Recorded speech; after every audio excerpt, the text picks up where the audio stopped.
झुकेगा रे साला। আমার তো পুষ্পার মতো দাড়ি নেই, কিন্তু যাই হোক। সো 5 ডিসেম্বর থার্সডে রিলিজ করে যাচ্ছে পুষ্পা 2। আর এই সিনেমাটা রিলিজ করার পর পুরো কন্ট্রোভার্সি মানে খুব পিকে আর কি, ঠিক আছে। তো একটা সেকশন অফ অডিয়েন্সের খুব ভালো লাগছে সিনেমাটা, বলছে ভাই এটাই হচ্ছে মাস্টারপিস সিনেমা। আর একটা সেকশন অফ অডিয়েন্স বলছে এটা ছাপড়ির সিনেমা। ছাপড়ির সিনেমা ঠিক আছে। আর আরেকটা সেকশন অফ অডিয়েন্স আছে যারা বলছে তারা সিনেমাটাই দেখেনি। ওকে, সো আমার সিনেমাটা কেমন লেগেছে? पुष्पा सिर्फ एक नाम नहीं है, पुष्पा मतलब ब्रांड। সো অনেকদিন ধরেই ভাবছিলাম এটা কোনো ভিডিও কোনো একটা টপিকের উপরে কথা বলে বানায়। সো পুষ্পা 2 রিলিজ করলো আর সিনেমাটা নিয়ে ভাবলাম বেশ কথা বলা যেতে পারে, কারণ বেশ অনেক মশলা আছে সিনেমাটাতে। তো আমি থার্সডে 5 ডিসেম্বর সকালবেলায় সিনেমাটা দেখতে গেছিলাম, ঠিক আছে। তো আমার বেসিক্যালি সিনেমাটা কীরকম লেগেছে ওরকমই একটা বলবো। এটা তুমি ফিল্ম রিভিউ বলতে পারো, এক্সপিরিয়েন্স বলতে পারো। আর এই সিনেমাটায় মানে এই ভিডিওটাতে সিনেমা রিলেটেড কিছু স্পয়লার্স থাকতে পারে। তোমরা যদি সিনেমাটা না দেখে থাকো তাহলে ভিডিওটা দেখতেও পারো, নাও দেখতে পারো, কারণ এই স্পয়লার যেগুলো আছে এগুলো শুনলে তোমার মুভি এক্সপিরিয়েন্সটা খারাপ হবে, বরঞ্চ তোমার আরও হাইপ আপ হয়ে যেতে পারো সিনেমাটা দেখার জন্য। সো ভিডিওটাতে কন্টিনিউ করি। তো 2021-এ পুষ্পার ফার্স্ট পার্ট এসেছিল, ঠিক আছে, পুষ্পা দ্য রাইজ। তো ফার্স্ট পার্টটা যখন এসেছিল সিনেমাটা অতটা মানে ক্রেজ ছিল না, বাট ওভার দ্য টাইম গানগুলো ভাইরাল হয়, ওটিটিতে আসার পর অনেক লোকে দেখে। তো ওভার দ্য 3 ইয়ার্স সিনেমাটা একটা খুব হাইপ বেড়ে যায় পার্ট 2 এর জন্য। আর মেকার্সরা ডিলে করতে করতে ফাইনালি সিনেমাটাকে ডিসেম্বরে এনে রিলিজ করে। তো এই সিনেমাটা কিন্তু খুবই একটা প্রপার সিকুয়েল, ঠিক আছে। মানে ফার্স্ট পার্ট যেখান থেকে শেষ হয়েছিল সেখান থেকে সিনেমাটা শুরু হয়, মানে ভুলভুলাইয়া 3 এর মতো স্ক্যাম না, ঠিক আছে, সিকুয়েল প্রপার। তো এই সিনেমাটা আমার কি কি জিনিস ভালো লেগেছে। তো ফার্স্ট অফ অল আমি যে জিনিসটা বলতে চাই, তোমরা যদি সিনেমাটা দেখতে যাও, তোমরা অবশ্যই ফার্স্ট পার্ট দেখেছো, তোমাদের মাথায় রাখা হচ্ছে যে সিনেমাটা ওয়ার্ল্ডটা কিরকম, মানে এখানে কি কি হয়, ক্যারেক্টাররা কিরকম, তো সেটা তোমার মাথায় রেখে সিনেমাটা দেখতে যাওয়া উচিত। এখানে ফার্স্ট অফ অল তোমার লজিক ধরলে চলবে না, ঠিক আছে। লজিকটাকে তোমার ডাস্টবিনে ফেলে রেখে যেতে হবে, তাহলে তুমি সিনেমাটা মজা নিতে পারবে। তো এখানে ফার্স্ট অফ অল যে জিনিসটা আছে, আর যেটা সবাই মানে যারা খারাপও বলছে তারাও জানে এই জিনিসটা ভালো, সেটা হচ্ছে আল্লু অর্জুন। আল্লু অর্জুন ফাটিয়ে দিয়েছে ভাই। মানে আল্লু অর্জুন যে পারফরমেন্সটা দিয়েছে, ওকে ফার্স্ট পার্টের জন্য ন্যাশনাল অ্যাওয়ার্ড দেওয়া হয়েছিল। আমার মনে হয় ওকে সেকেন্ড পার্টের জন্য ন্যাশনাল অ্যাওয়ার্ডটা দেওয়া উচিত। আল্লু অর্জুন মানে যে কটা ফ্রেমে আছে, যা করেছে, পুরো একা কাজে সিনেমাটাকে টেনে নিয়ে বেরিয়ে গেছে, ঠিক আছে। এটা হচ্ছে ফার্স্ট এবং দ্য মোস্ট ইম্পর্টেন্ট, আর এটার জন্যই মানুষে দেখতে যাচ্ছে সিনেমাটা। সেকেন্ড হচ্ছে এই সিকুয়েলটা যেটা হয়েছে, ফার্স্ট পার্টের অনেক জিনিসপত্র, অনেক লিঙ্ক এখানে রাখা হয়েছে, অনেক সিনকে রিক্রিয়েট করা হয়েছে আরো বেটার, আরো লার্জ স্কেলে, সেগুলো দেখতে ভালো লাগে অনেক। এই সিনেমাটার যে কমেডি সিকোয়েন্সটা আছে, আমি ভাবতে পারিনি যে এরকম সিনেমা, আমি ভেবেছিলাম খুব অ্যাকশন দেখতে পারবো। তো সিনেমাটা যে কটা কমেডি সিন এসছে আমার খুব ভালো লেগেছে কমেডি সিনগুলো, মানে সত্যিকারের মস্তি দেয় তোমাদের কমেডি সিনগুলো, ঠিক আছে।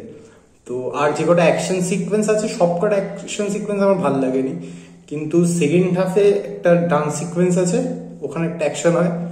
আর তারপরে আর একটা অ্যাকশন সিকোয়েন্স আছে প্রি ক্লাইম্যাক্সে, ওই অ্যাকশন সিকোয়েন্সটাও খুবই ভালো, ঠিক আছে। ওই অ্যাকশন সিকোয়েন্সটা মানে আল্লু অর্জুন যা করেছে ওটা দেখলে তোমাদের মাথা খারাপ হয়ে যাবে। অবভিয়াসলি লজিকটা বাদ দিয়ে দেখতে হবে তোমার সিনেমা, ঠিক আছে। যেমন রোহিত শেট্টির সিনেমায় লজিক হয় না, এটাতেও কোনো লজিক। তো এইগুলো হচ্ছে ভালো জিনিস। আর ফাহাদ ফাজিলের ক্যারেক্টারটা যা করেছে ভাই, ফুল মস্তি ভাই, মানে ফুল কমেডি করেছে। অত আগের পার্টে একটু সিরিয়াস ছিল ক্যারেক্টারটা, এখানে ডিরেক্টর একটু কমিক রিলিফ হিসাবে ইউজ করেছে, কিন্তু আমার ফাহাদ ফাজিলের ক্যারেক্টারটা দারুণ লেগেছে। কিন্তু পরবর্তীকালে ক্যারেক্টারটা গিয়ে একটু ওয়েস্ট হয়ে যায়, সেটা আমি নেগেটিভ ব্যাপারে কথা বলবো। বাট ফাহাদ ফাজিলের ক্যারেক্টারের কমিক টাইমিংগুলো মানে সেরা, ওগুলো সেরা লেগেছে। এবারে কিছু সিনের কথা বলবো, খুব ডিটেলে যাচ্ছি না, জাস্ট সিনগুলো ছুঁয়ে ছুঁয়ে বেরিয়ে যাচ্ছি। পুষ্পার ইন্টারভেলে একটা সিন হয়, ঠিক আছে। ফার্স্ট পার্টে যেমন তোমরা দেখেছিলে, যারা যারা সিনেমাটা দেখেছো আমি জানো আমি কিসের ব্যাপারে বলছি, যারা যারা দেখো এটা দেখো, তারপরে তোমরা যখন দেখবে বুঝতে পারবে। ফার্স্ট পার্টে একটা সিন ছিল, একটা জায়গায় আসে, তারপরে ও আবার ফিরে আসে, ঠিক আছে, মানে প্রথমে চলে যায় তারপরে আবার ফিরে আসে। ওই জিনিসটাকে এখানে রিক্রিয়েট করা হয়েছে, কিন্তু আরো একটা নেক্সট লেভেলে গিয়ে একটা জায়গায় ওকে বলা হয় সরি বলতে হবে, ঠিক আছে। তারপরে ও কি করে, সরি বলে কি বলে না, কিভাবে ফিরে আসে, ঠিক আছে, ওই সিনটা জাস্ট দেখবার মতো। আর ওখানে ফাহাদ ফাজিলের সঙ্গে এমন একটা জিনিস ঘটে, মানে ওটা তোমরা যাই বলো, তোমরা যখন দেখবে তোমরা ফুল মস্তি পাবে, এটা আমি গ্যারেন্টি করছি। তো ইন্টারভেল ব্লকটা সিনেমার অনেকে ভাবে হয়তো খুব অ্যাকশন লেভেল বা কিছু দিয়ে হবে, এখানে এমন একটা সিন দিয়ে রাখা হয়েছে ইন্টারভেল ব্লকটা, আমি হেভি মজা পেয়েছি। ঠিক আছে, ফার্স্ট হাফে সিনেমাটা একটু স্লো পেস্টই লাগে, আমার অতটা মজা আসছিল না। কিছু কিছু সিন ছিল যেগুলো মজা ছিল, ফার্স্ট হাফে কিন্তু সেরকম ভাবে অ্যাকশন সিকোয়েন্স নেই ওর ইন্ট্রো ফাইটটা ছাড়া। আর সেকেন্ড হাফে ওই যেই যাত্রার সিকোয়েন্সটা হয় যেখানে ও নাচ পড়ে, যেটা শাড়ি দিয়ে দেখেছো, ওখানে আল্লু অর্জুন একটা নাচ নিচেছে। ঠিক আছে, ওই নাচটা তোমরা জাস্ট দেখবে, ওই নাচটাতে যা মজা পাবে তোমরা, আমি গ্যারেন্টি করছি ফুল মস্তি আছে এই নাচটাতে। হ্যাঁ, এটা হতে পারে যে একটু তোমরা যদি কান্তারা দেখে থাকো, ওটা একটু হালকা ইন্সপিরেশন দেখতে পারো। আর সিনেমাটায় অনেক সিনেমারই ইন্সপিরেশন তোমরা দেখতে পারবে, বা একটু ঝাপা টাইপস দেখতে পারবে, যেমন কেজিএফ এর ছাপ আছে হেলিকপ্টার নিয়ে। সো এই কয়েকটা জিনিস আছে, ঠিক আছে, তো ওটা ডিনাই করলে হবে না। আর সেকেন্ড হাফে যেটা বললাম, প্রি ক্লাইম্যাক্স যে সিকোয়েন্সটা আছে, ওখানে আল্লু অর্জুন যেটা করে সেটা ইম্পসিবল। ঠিক আছে, ওটা মানে কখনোই পসিবল, কিন্তু ও যে জিনিসটা করে, মানে ফার্স্ট পার্টে একটা দেখানো হয়েছিল ওর মুখ ফুক বেঁধে দিয়েছিল, ওই সিনটাকে রিক্রিয়েট করা হয়েছে এখানে, জাস্ট কামড়ে কামড়ে মানুষদের মানে। ঠিক আছে, ওই সিনটা দেখবে ভাই, ফুল পয়সা বসু। মানে আমি যে হলে দেখতে গেছিলাম, হলটা মানে 70% মতো ভরেছিল। ঠিক আছে, তো অডিয়েন্সটা মানে ডেড টাইপেরই ছিল, খুব মজা পাচ্ছিল না এন্ট্রিতে একটা সিটি বা হাততালি। তো ওই সিনটা যখন আসলো, লোকে পাগল হয়ে গেছে হলে। ঠিক আছে, মারাত্মক চেঁচাচ্ছে, মানে যা যা করে আল্লু অর্জুন জাস্ট মানে ফুল মানে মস্তি পাবে। ঠিক আছে, তো ওটা হলো। আর একটা যেটা খুব ভালো লাগলো আমার এইটাতে, এই সিনেমাটাতে, সেটা হচ্ছে এখানে অ্যাকশনের থেকেও কিন্তু ওখানে ফ্যামিলি অ্যাঙ্গেলটাকে খুব ইম্পর্টেন্স দেওয়া হয়েছে। ঠিক আছে, ফার্স্ট পার্টেও তোমরা দেখেছো একটা খানদানের ব্যাপার ছিল, ওকে অ্যাকসেপ্টেন্স দিচ্ছে না, তো এখানে ওটাতে ক্লোজার দেওয়া হয়েছে ক্লাইম্যাক্সে। ঠিক আছে, ওটা ভালো লেগেছে। আর রশ্মিকা মন্দানার সঙ্গে ওর কেমিস্ট্রিটা খুব ভালো লেগেছে। রশ্মিকা মন্দানার মানে ক্যারেক্টারটাকে কিন্তু বেশ ইম্পর্টেন্স দেওয়া হয়েছে, এমন না যে জাস্ট শোপিস হিসাবে আছে, ওই ক্যারেক্টারটা কিন্তু ইম্পর্টেন্স আছে স্ক্রিন পেতে। তো এইগুলো কয়েকটা জিনিস আছে। আর হ্যাঁ, গানগুলো যেগুলো আছে, এই গানগুলোর প্রত্যেকটা গানে প্রপার বিল্ড আপ দিয়েছে। ঠিক আছে, মানে গানগুলো হয়তো তোমাদের খুব ভালো লাগেনি, মানে পুষ্পা ফার্স্ট পার্টের মতো অত হয়তো ভাইরাল হয়নি বা অত ভালো হয়নি, কিন্তু প্রত্যেকটা গানের কিন্তু মানে বিল্ড আপ দিয়ে গেছে, মানে গানের বিল্ড আপ দিয়ে গেছে। ঠিক আছে, হিরোর বিল্ড আপ তো সব আছে, গানের বিল্ড আপ দিয়ে গেছে, তো সেটা খুব ভালো লেগেছে। আর যেই কিসিক গানটা আছে, ওটা নিয়ে অনেক কন্ট্রোভার্সি হয়েছে, কিন্তু হলে যখন চলছিল গানটা, আমি কিন্তু মজা পেয়েছি ওই গানটাতে। তো এইগুলো হয়ে গেল পজিটিভ ব্যাপার। তোমরা যদি সিনেমাটা দেখতে যাও মস্তি পাবে আল্লু অর্জুনকে দেখে। ঠিক আছে, এটা হয়ে গেল।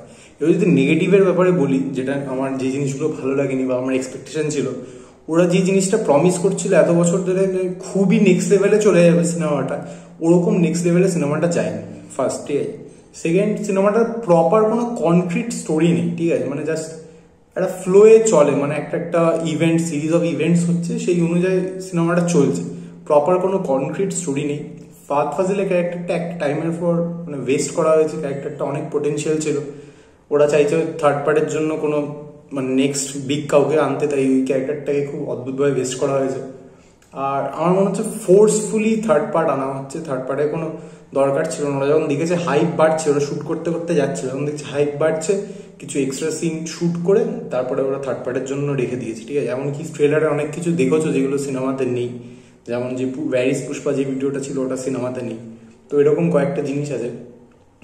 আর সিনেমাটার অ্যাকশন সিকোয়েন্সে তো বললাম যে খুবই মানে ইম্পসিবল জিনিসপত্র দেখি, যেমন কি একটা ছোটবেলার সিন আছে, ওখানে রোপ ওয়ার্ক যেগুলো হয়, মানে দড়ি দিয়ে যে অ্যাকশন করানো হয়, ওটা খুবই মানে খুব অদ্ভুত। মানে একটা বাচ্চা যাচ্ছে দৌড়ে, মানে নদীর মধ্যে নামছে, ওখানে রোপ ওয়ার্কটা পুরো বোঝা যাচ্ছে। তো এরকম কিছু কিছু জিনিস আছে যেগুলো খুবই মানে অদ্ভুত টাইপের। তো আমার যা এক্সপেকটেশন ছিল, আমি সেই এক্সপেকটেশন আমি পাইনি, কিন্তু আমি সিনেমাটা দেখে মজা পেয়েছি। আল্লু অর্জুন একা টেনে বেরিয়ে গেছে। আর সিনেমাটার ব্যাকগ্রাউন্ড মিউজিক আমার খুব ভালো লাগেনি। ঠিক আছে, আর যে যাত্রা সিকোয়েন্সটা বলছিলাম যেখানে আল্লু অর্জুন নেচেছে, ওখানটা তো খুবই ভালো পারফরমেন্স দিয়েছে, কিন্তু প্রোমো দেখে আমার ওই সিনটা নিয়ে আরো বেশি এক্সপেকটেশন ছিল, সেটা আমার ফুলফিল হয়নি। তো ওভারঅল আমি বলবো যে পুষ্পা 2 খুব মারাত্মক একটা সিনেমা না, কিন্তু সিনেমাটা এন্টারটেনিং ভ্যালু প্রচুর আছে, আল্লু অর্জুনের জন্য তুমি দেখতে পারো। আমার সিনেমাটা ঠিকঠাক লেগেছে, আল্লু অর্জুনকে দারুণ লেগেছে। ঠিক আছে, এটা হচ্ছে আমার ওভারঅল এক্সপিরিয়েন্স বা রিভিউ বা টেক অন পুষ্পা 2, তোমরা যাই বলো।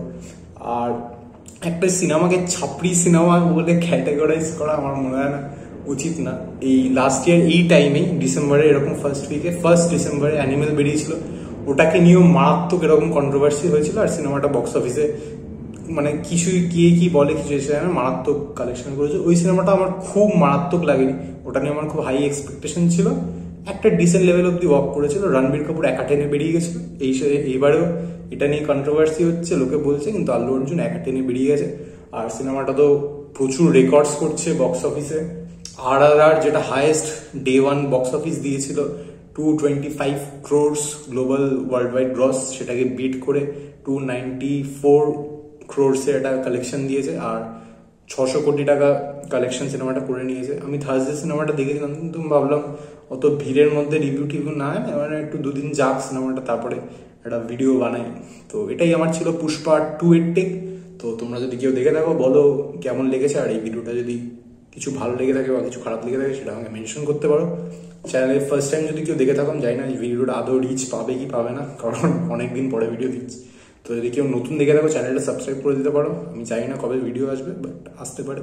আর ডিসেম্বরটা ফুল প্যাকড একটা ডিসেম্বর আছে, মানে 3টে ইন্ডাস্ট্রি থেকে 3টে সিনেমা আসছে। একটা হচ্ছে সাউথ থেকে এসছে পুষ্পা 2, তোমার বলিউড থেকে আসছে বেবি জন, ওটা মাত্র অ্যাকশন প্যাকড সিনেমা। আমাদের বাংলা থেকে আসছে হচ্ছে দেবদার খাদান। So pretty much excited for all the stuffs coming. So yes, do subscribe and Pushpa 2 দেখো, সিনেমাকে সিনেমার মতো দেখো আর মজা করো। And yes, screens off একটা শর্ট ছিল।